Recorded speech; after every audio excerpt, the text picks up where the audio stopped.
This is Land of Havilah, Zechariah 5. Zechariah's vision continues. The coming part of it's very understandable. Speaking of Zechariah and the angel who's been explaining the images to him, verse 1. Then again I lifted up my eyes and saw, and behold, a flying scroll. He said to me, What do you see? I answered, I see a flying scroll. Its length is 20 cubits and its width 10 cubits. Comment, Zechariah sees a giant flying scroll 15 feet by 30 feet. Verse 3. Then he said to me, This is the curse that goes out over the surface of the whole land. For everyone who steals shall be cut off according to it on the one side, and everyone who swears falsely shall be cut off according to it on the other side. I will cause it to go out, says Yahweh of armies, and it will enter into the house of the thief, and into the house of him who swears falsely by my name, and it will remain in the middle of his house, and will destroy it with its timber and its stones. Comment in verses 3 and 4, the scroll has two curses written on it. On the one side, a curse against thieves, and on the other side, a curse against those who swear falsely by Yahweh's name.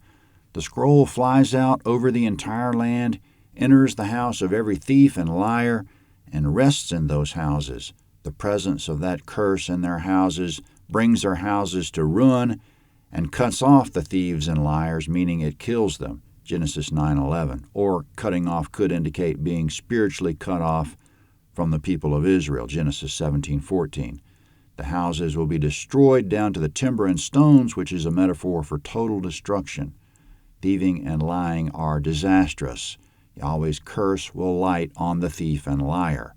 Coming up, another short scene in the vision. Zechariah will see an ephah basket, which is the same as a bushel basket. Verse 5. Then the angel who talked with me came forward and said to me, Lift up now your eyes and see what is this that is appearing.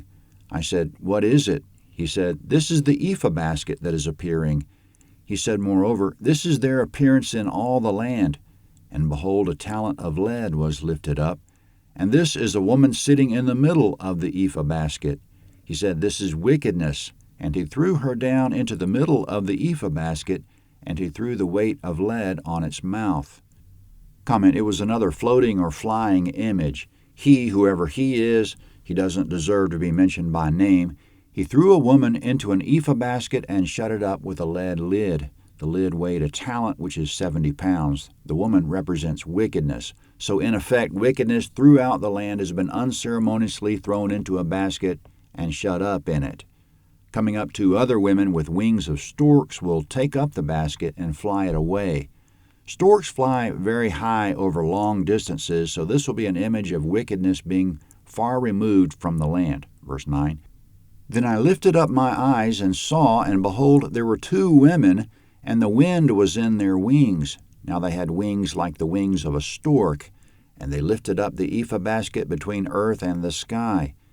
Then I said to the angel who talked with me, Where are these carrying the ephah basket?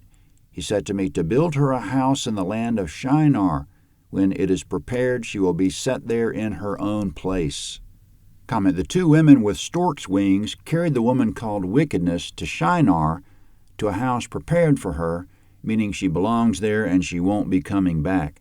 Storks in the Bible have underlying meaning in that, according to the law, Israelites should consider them detestable and abominable, along with many other types of birds, Leviticus 11, 13, and 19. And Shinar has underlying meaning. Geographically, it's a flat, fertile plain of lower Mesopotamia. It first appears in Genesis 10 as the home of the first great civilization, and as Nimrod's home territory, and the territory of his principal city, Babel. Abraham was from Ur of the Chaldees, which was in Shinar, but significantly Yahweh told him to get out. Abraham knew that going back in that direction, or even halfway back, would be ruin, Genesis 24:6. Forwarding to the time of the Israelites at the Battle of Jericho, Achan lusted after a robe from Shinar, kept it for himself, and it was the ruin of him, of his house, and almost the ruin of all Israel, Joshua chapter 7. Later, Shinar was home to the Babylonian kingdom, which took Israel captive, but from which Yahweh delivered them. So Shinar, or Babylon, was home to riches, power, wealth, all that appeals to the lustful nature of man, home to pride and rebellion against God, as described in the Tower of Babel incident, a place of punishment and banishment, and it's a place which Yahweh will ultimately throw down in spectacular fashion, Revelation 18:2. So it was appropriate in Zechariah's vision that wickedness was purged from the land of Israel, shut in a basket, taken to Shinar or Babylon, where it belongs. So the gist of the image is that a day's coming when Yahweh will cleanse the land. He'll remove wickedness from it.